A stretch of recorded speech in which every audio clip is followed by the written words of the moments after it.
ubu ni saa 10 n'igice ku isaha mpuzamahanga ya GMT, ni saa 12 n'igice ku isaha yo mu Rwanda no mu Burundi. Muri studio muri kumwe na Jacques Niyitegeka. Izi ni ingingo z'ingenzi zigize aya makuru. Abantu babarirwa mu magana y'umunsi mu gitondo bakoze imyigaragambyo mu mihanda yo mu mujyi wa Beni bamagana ubwicanyi bwaraye buhakorewe. Umwanditsi w'umufaransa ukomoka muri Cameroon, Charles Onana, aravuga ko inyeshyamba za FPR zagiye zirwanya ko ONU yohereza ingabo zo guhagarika jenoside yakorwaga mu Rwanda muri 1994. Imibare ya banki y'isi yose ivuga ko Afrika itakaza amafaranga angana na miliyari 1 y'amadolari buri mwaka kuko yita ubukerarugendo bw'abajya kwivuza hanze y'uwo mugabane, benshi bakaba bajya mu Buhinde. No kubera iki?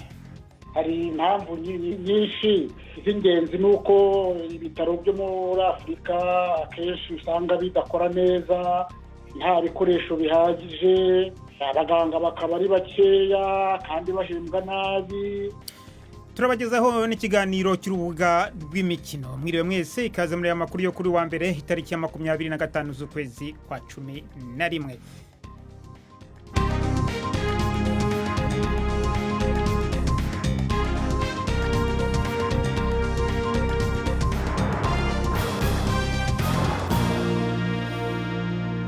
Ayo makuru yose ndetse n'ayandi ku buryo burambiye ni mukanya. Mark niyo nkuru hamaze kutugezaho muri make amakuru y'ingenzi avugwa hirya no hino ku isi. Urugero rw'ivyuka byica ikirere bita dioxide de carbone hamwe n'ibindi vyuka byarasubiye ku rugero rwo hejuru cyane mu mwaka wa 2018 nk'uko bimenyeshwa n'ikigo c'ishirahamwe ONU gikurikirana ibijanye n'ihindagurika ry'ibihe. Urwo rugero rw'ivyuka za dioxide de carbone uyu mwaka rwaduze kurusha uko rwabonetse muri iyi myaka 10 iheze. Ico kigo kiragabisha ko n'ibindi vyuka nka oxyde de nitrate na methane zarenze urugero rutegekanijwe. Kuva mu mwaka wa 1990 urugero rw'ubushuhe rwaraduze kugera kuri 43% ku vyuka bimara igihe kirekire mu gisenge gikinga umubumbe w'isi. Ni inkuru ya Victor Kenani mushikizwa na Yvette Kabatesi. Ikigo mpuzamahanga gishinzwe ibihe kivuga ko umwuka uhumanya uriho wikusanya mu kirere aho gutumuka bisanzwe. Uwo mwuka wikusanya n'umwe uba wasigaye mu kirere nyuma y'uko undi uba wamizwe n'inyanja ndetse n'ubutaka. Mu 2018 igipimo cy'umwuka uhumanya cyageze ku bice 407.8 kuri miliyoni, bivuga 147% ugereranije n'ibyo inganda zasohoraga mu mwaka w'1750. Za gaz methane na nitrous oxide nazo zifite imbaraga zizana ubushuhe bwinshi zariyongereye ku gipimo kirenze igisanzwe. Impuguke zifite impungenge ku bijyanye n'ingaruka z'ubushuhe bwiyongera. Kuva mu 1990 igipimo cyabwo kimaze kuzamuka kugeza kuri 43% kandi ntikigaragaza ikimenyetso na kimwe cyo kugabanuka.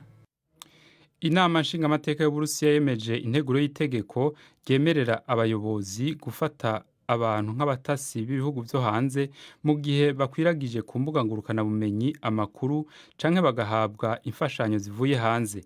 Ibi bigiye kuduza urugero rw'amategeko yarasanzwe akoresha arondera abakoresha imbuga ngurukana bumenyi hamwe n'imigwi idaharanira ibibanza vya politike ifatwa nk'iy'abatasi b'abanyamahanga. Amashirahamwe aharanira hagati y'akazi na muntu afise amakenga ko iyo nteguro y'itegeko ishobora gukoreshwa ku bamenyesha makuru banenga leta, abakoresha imihora ngurukana bumenyi hamwe n'abanyepolitike badashigikiye leta. Iyo nteguro y'itegeko izoja mu ngiro niyo President Putin yayishirako ikidodo. Umukuru w'igihugu ca Afrika y'Epfo Cyril Ramaphosa yasavye ashimitse abagabo guhindura inyifato yabo kubijanye n'igitsina hamwe n'inyifato y'ubugabo abona ko ari nk'inzira zituma abakenyezi bahohoterwa. Yavuze ko mu mezi 6 aza hatekanijwe miliyoni 100 z'amadolari mu ntumbero yo gufata yo gutana mu mitwe n'iki kibazo. Muri Nigeria naho leta yatanguje igitabo kijamwo abakoze ivyaha bifatiye ku gitsina. Imyerekano isaba abakenyezi kubishikana imbere igihe bafashe ku nguvu iriko ibera mu mareta indwi yo mu buraruko bw'ico gihugu. Ivyo bikorwa vyose biriko biraba mu gihe uyu munsi amakungu ahimbaza umunsi mpuzamakungu wahariwe kurwanya ihohoterwa rikorerwa abakenyezi. Iyi ni BBC Gahuzamiryango ivugira i Londres mu Bwongereza.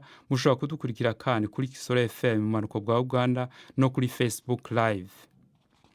Abahinga mu bijanye n'ihindagurika ry'ibihe muri Afrika y'ubuseruko baragabisha ko imvura igiye kubandanya igwa kandi igahitana ibintu mu karere karimwo imisozi yabomotse muri Kenya.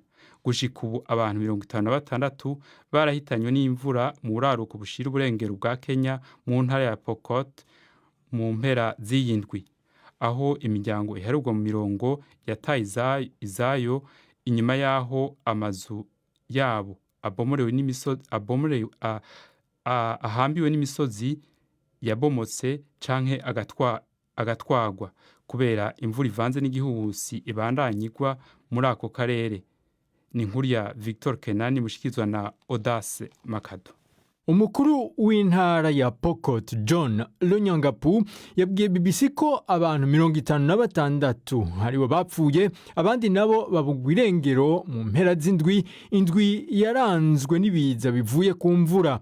Imiryango iharugwa mu majana yarataye izabo inyuma yaho amazu yabo yatwagwa n'imvura. Imiryango yashikiwe nayo makuba yabaye irahabwa indaro mu nyubakwa z'amashuri, iz'amasengero hamwe n'ibindi bigo biri hirya y'ahari wabo. Amazu yarokotse muri ako gace ka Pokot yarengewe n'amazi, ayandi ugasanga yahungiyemwo ibikoko. Abo bateshejwe izabo bakeneye imfashanyo nk'amazi meza, ibifungurwa n'ivyo bipfuka imbeho. Amabarabara menshi ntagihita kuko yononywe n'imyuzure, ahandi ibiraro bigatwagwa. Abahinga mu bijanye n'ihindagurika ry'ibihe baragabisha ko imvura izobandanya igwa kandi ari nyinshi, igashobora no konona ibindi bintu, cane cane mu misozi ihanamye aho mu bihugu vya Afrika y'ubuseruko. Abanyepolitike bashigikiye intwaro rusange muri Hong Kong basavye ikigenza bako karere kubona yuko urugero batsinze mu matora y'inzego z'ibanze nk'ikimenyetso c'uko abantu bashigikiye impinduka muri politike. Abitoza bashigikiye intwaro rusange baronse intebe hafi 90% mu turere tw'intara ifise ubwigenge ku Bushinwa. Ivyavuye mu matora vyerekanye vyivuye inyuma yuko Ubushinwa butabemerera impinduka z'ubwigenge bwa politike bakeneye. Umukuru w'umugambwe ushigikiye intwaro rusangi yavuze ko Ubushinwa bukwiye kwemerera ibihambaye abari mu myiyerekano basaba, harimwo amatohoza atahengamiye ku gipolisi gikoresha inguvu z'umurengera hamwe n'ishigwaho ry'amatora rusangi y'ukuri. Abari mu myiyerekano muri Republika ya Demokarasi ya Kongo binjiye ku nguvu mu ikambi y'inteko za ONU zaje kugarukana umutekano muri ico gihugu, bongera baturira ibiro vy'abajejwe intwaro muri ico gisagara ca Beni. Inteko zijeje umutekano zarashe abari mu myiyerekano mu kugerageza kubashwiragiza. Abari mu myiyerekano babajwe nuko abari mu ntwaro bananiwe gukuraho umugwi uhagaze ku idini rya Islam umaze kwica abantu harugwa mu mirongo muri ako karere, harimo n'abantu 8 bapfuye mu ijoro ryakeye. Umugwi w'inyeshamba za ADF wagize ibitero vyinshi muri zindu za vuba mu ntumbero yo gusubiriza mu ndumane ku gitero cakozwe n'ingabo za Congo. Jacques arakoze Marc niyo nkuru kuri iyo ncamake y'amakuru havugwa hirya no hino ku isi.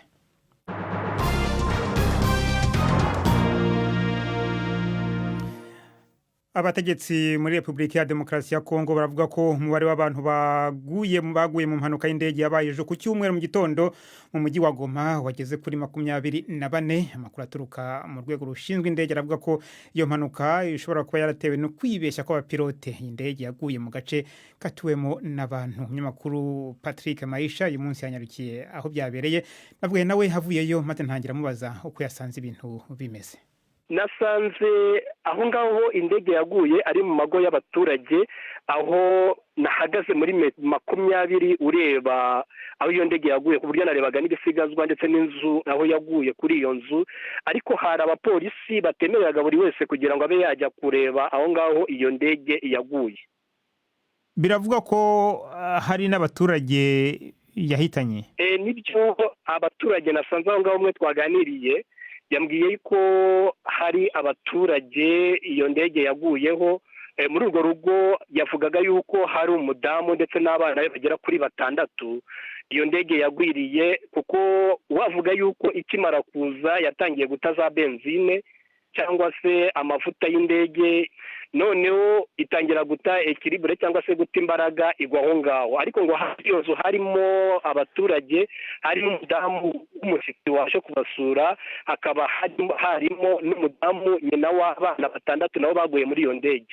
Ariko akavuga ko ari umwana wabo w'imfura bari batumye kugura umugati, uwo ngo we yasanze iryo sanganya rimaze kuba kuko ntacyo yigeze aba, uwo ngo yarokotse. Nanone akongera akatubwira ko hari umugabo w'uwo mudamu utaruhari, uwo ngo nawe yarokotse. Ni ukuvuga ngo muri urwo rugo harokotsemo abantu 2, uwo mwana wabo w'umukobwa w'imfura wari wajya kugura umugati ndetse n'umugabo we utaruhari.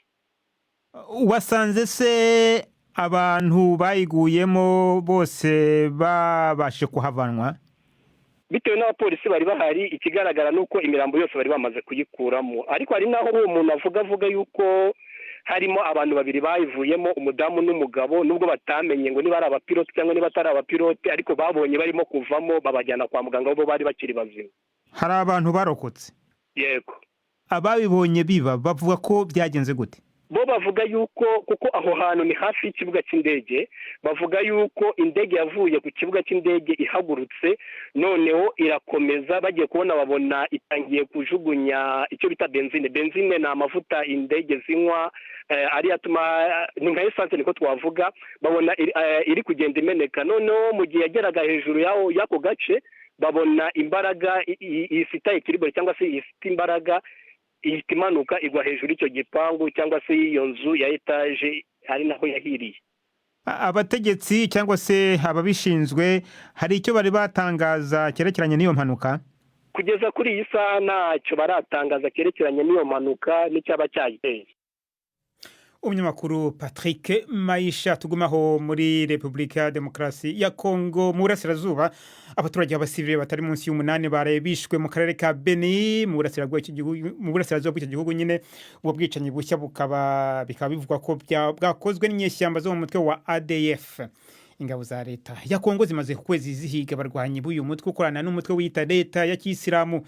Mu kwamagana ubwo bwicanyi, abantu babarirwa mu magana uyu munsi mu gitondo bazindukiye mu myigaragambyo mu mihanda yo mu mujyi wa Beni. Ni inkuru ya Poli Muzaria mugezweho na Robert Patrick Misigaro. Umugwi w'abagwanyi bitwaje ibigwanisho winjiye muri quartier ya Masiani iri mu micungararo ya Beni ejo kuwa Mungu mu masaa moya y'ijoro. Abo bagwanyi bakoresheje imipanga mu kwica abantu bashika 8 nk'uko bivugwa na benshi mu batuye muri ako gace. Nyuma y'iryo bara, abanyagihugu batwawe n'ishavu baciye biha amabarabara baturira igice c'ibiro vy'umujyi wa Beni mu gitondo cy'uno munsi. Bagiye kandi kugira imyerekano imbere ya kimwe mu bigo by'abasirikare ba ONU bahagarariye amahoro kira ahantu ubwicanyi buheruka bwabereye. Igipolisi ca Kongo carashe mu gushwiragiza abagumutse nk'uko bivugwa n'abaraho vyabereye. Inkoho ntonto zabandanije kumvikana igihe kitari gito. Abanyagihugu bashoboye kuvugira kuri telefone bavuze ko vyabateye umwitwarariko bahitamwo kuguma binyegeje mu ngo zabo. Abanyagihugu b'Ibeni bamaze iminsi 5 bihereza amabarabara mu kwerekana ishavu. Biyamiriza ukurera amaboko ku basirikare ba leta hamwe n'aba ONU bahagarariye amahoro bari mu karere kabo, mu gihe abagwanyi vyibazwa ko arabo mu mugwi ADF babandanya gusasika inganda. Abanyagihugu bashika 70 baramaze kugandagurirwa Beni no mu micungararo yaho mu kwihorera igitero abasirikare ba leta ya Kongo babagavye ko mu kwezi kwa 10 igitero kitagiyemwo abasirikare bahagarariye amahoro b'umugwi MONUSCO. ADF igizwe n'abagwanyi bamuka muri Uganda bakorana n'umugwi wa leta ya Islam. Bamaze imyaka ishika 200 bari mu karere ka Beni aho bagirizwa kuba baragandaguye abanyagihugu barenga 1000 mu myaka 5 iheze. Igituma bagaba ibitero vy'urutavanako ntikizwi. Inkuru ya Poli Muzaria. muri kino cyumweru BBC yatangiye ibiganiro ku ndwara ya kanseri muri Afurika. Buri mwaka abarwayi b'indwara ya kanseri muri Afurika berekeza mu Buhinde bagiye kwivuza. Imibare banki y'isi yose ivuga ko Afurika itakaza amafaranga angana na miliyari imwe y'amadolari buri mwaka ku cyo yita ubukerarugendo rw'abarwayi, cyane cyane abivuza kanseri. Ibi ngo bikaba biterwa ahanini no kuba Afurika idafite ubushobozi buhagije mu rwego rw'ubuvuzi. Navuganye na muganga Leonard Nduwayo, ni umunyarwanda ukorera mu Bufaransa, maze hatangira ansobanurira ku buryo burambuye impamvu abarwayi b'Abanyafurika basigaye birukira mu Buhinde.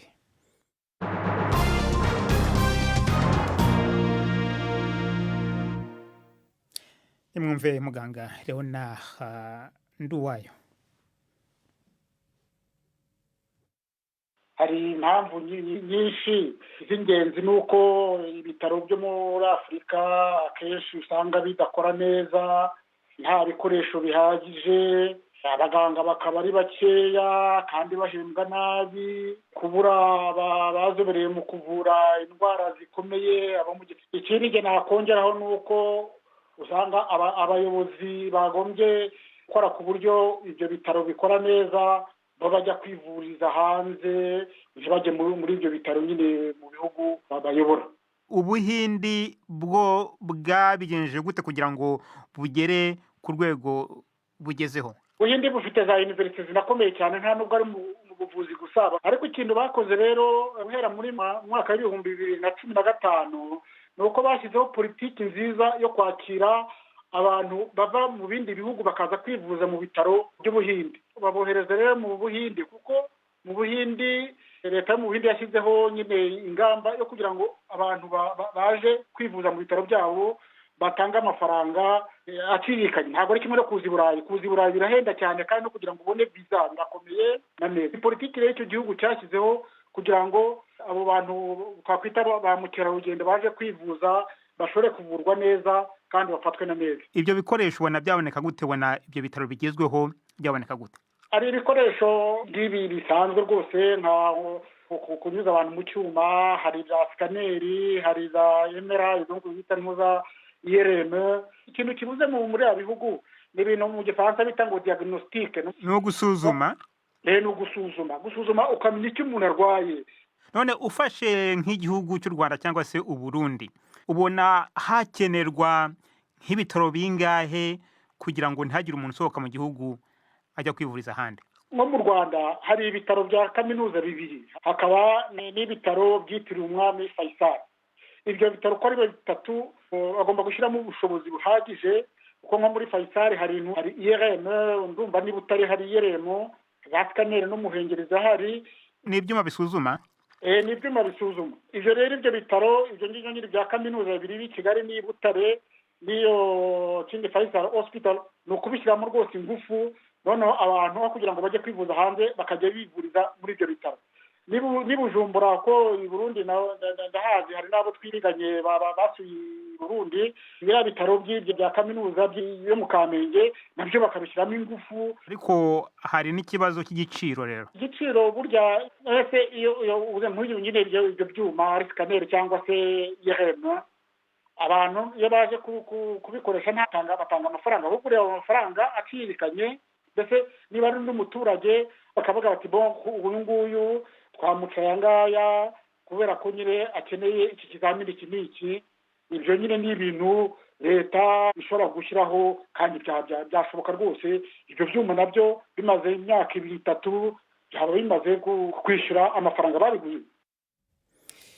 Muganga Leonard Nduwayo, mukomeje kumva BBC gahuza miryango, madukurikira kandi kuri Kisoro FM mu majyepfo ya Uganda, abari mu Rwanda no mu Burundi madukurikira kuri mirongo migufi ya shortwave, naho abari kuri internet madukurikira kuri Facebook live. Dukomereze mu Bufaransa, aho umwanditsi w'Umufaransa ukomoka muri Cameroon Charles Onana avuga ko inyeshyamba za FPR zagiye zirwanya ko ONU yohereza ingabo zo guhagarika jenoside yakorwaga mu Rwanda muri 1994.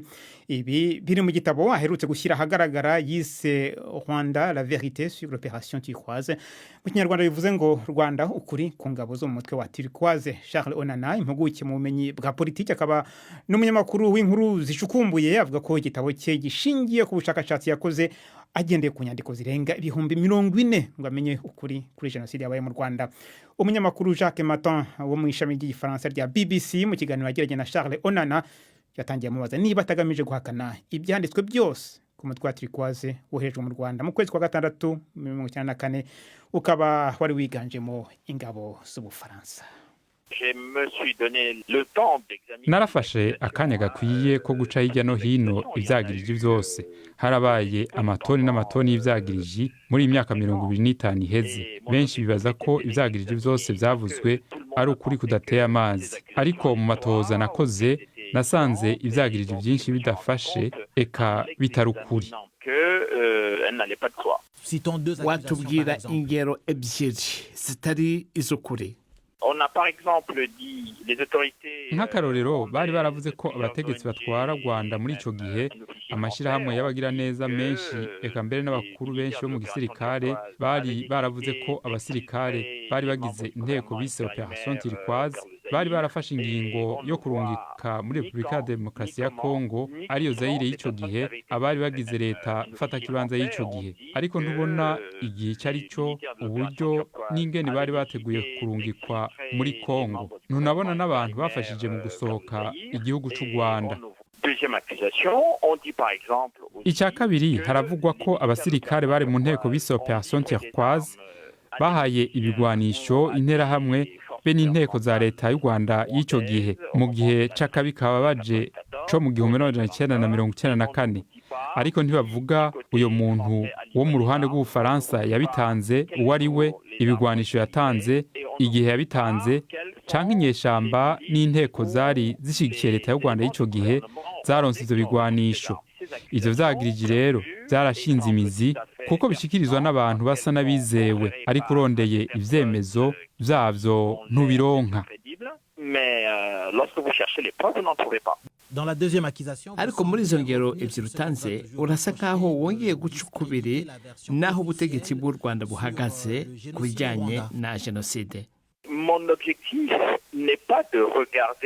umugambi wanje si uwo kuraba ibivugwa nk'ukuri guca mu mazi ntigushe. Inyuma y'imyaka 25 harageze ko abantu bafata akanya ko kwiyumvira bakihweza neza atagushuha kurimwo, ntibahindukize ivyabaye naho vyoba bibabaza. Narondeye kumenya ivyabaye, ikibabaje nuko badashaka kumenya imvo zatumye ivyo biba. Bavuga ko habaye ubwicanyi kandi bugahitana abantu, ariko ntibavuga imvo zabitumye. uravuga ko wacukumbuye inzandiko zirenga 40,000. ukuri tutazi kuri abo basirikare bari muri zone Turquoise no kuhi? Imbere y'uko inteko bise Opération Turquoise ziza, abantu ntibazi yuko mu mezi abiri ubwicanyi bukomeye bwari ko buraba hagati y'ukwezi kwa kane n'ukwezi kwa gatandatu itariki ya 22 igihe inteko mvamakungu zashika mu Rwanda. Muri ico gihe igisirikare ca FPR catwagwa na Paul Kagame cyarandikiye amakete menshi akanama kaoni kajeje umutekano kimenyesha ko kidakeneye inteko mvamakungu. Ariko ico gihe leta y'u Rwanda y'ico gihe yarandikiye akanama kaoni, irandikira ibihugu rutura bijeje umutekano muri ONU, irandikira kandi n'umunyamabanga mukuru wa ONU ibasaba ko mu Rwanda horungikwa inteko ziza gufasha ntihabe ubwicanyi. Ibi rero byaranyegejwe, ariko narabonye amatoni n'amatoni y'inyandiko ajanye n'ivyo muri ONU.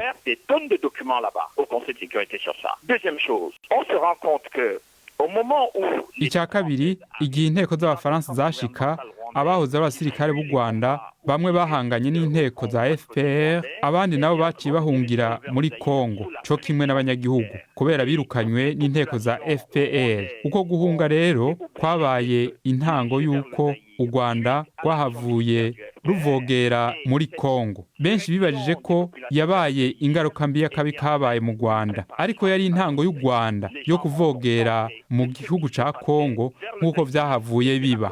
La préparation de l'invasion de ce qui va devenir plus tard la République démocratique. Et c'est ce que vous qualifiez de ibyo rero nibyo uvuga ko byahishwe bigamije gushinja abandi. C'est exactement cela. ego cyane kuko ibintu byose bivugwa bigamije kunyegeza ibyabaye. À dissimuler tout ça. Charles Onana mukomeje kumva BBC gahuza miryango ubu noneho n'umwanya w'ikiganiro cy'urubuga rw'imikino mugezwaho na Jean-Claude Mwambutsa. Imikino kuri BBC gahuza miryango.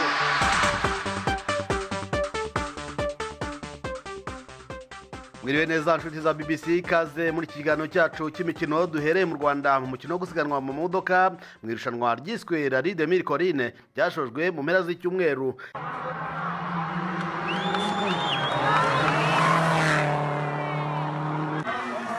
Ni irushanwa ryegukanwe n'umunyarwanda Jean-Claude Gakwaya ufatanya na Rutabingwa Fernand bakaba bari batwaye imodoka yo mu bwoko bwa Subaru N10.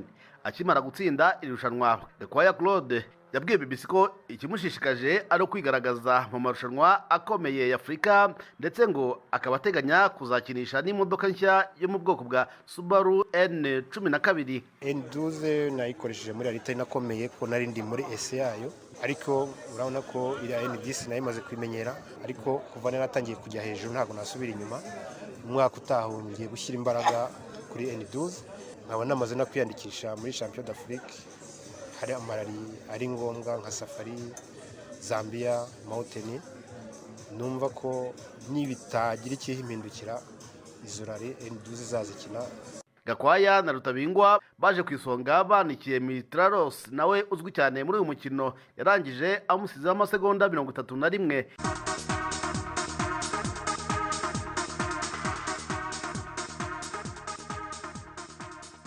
Mu mukino wo gusiganwa ku magare hakinwaga kamwe mu duce twa shampiyona y'igihugu kitiriwe abahinzi kabera mu majyaruguru y'igihugu mu mvura nyinshi cyane. Didier Munyaneza w'imyaka 21 niwe wegukanye iri rushanwa rikaba rije rikurikira Tour du Senegal nawe wegukanye muri uku kwezi. Uretse ya yombi uyu mukinnyi yanegukanye Kivu Race mu kwezi kwa 9. Mu cyiciro cy'abakiri bato hasiganwaga kilometero 94 naho mu bakuru basiganwa ku burebure bwa kilometero 113. Iri rushanwa ryamaze umunsi umwe ryari ryitabiriwe n'abakinnyi baturutse mu makipe akomeye mu Rwanda ndetse n'abakinnyi bakomoka mu mujyi wa Goma. Mu mupira w'amaguru ikipe ya Rayon Sport yarayibonye amanota 3 yiyushye icyuya ubwo yatsindaga Gicumbi ya nyuma ku rutonde rw'agateganyo igitego kimwe ku busa mu mukino waberaga kuri stade ya Kigali. Rayon Sport yese igera ku mwanya wa gatatu n'amanota 18 ku rutonde ruyobowe na APR FC yo ifite 21. Ikipe ya AS Kigali yo yongeye gusitara inganya na Kiyovu Sport busa ku busa.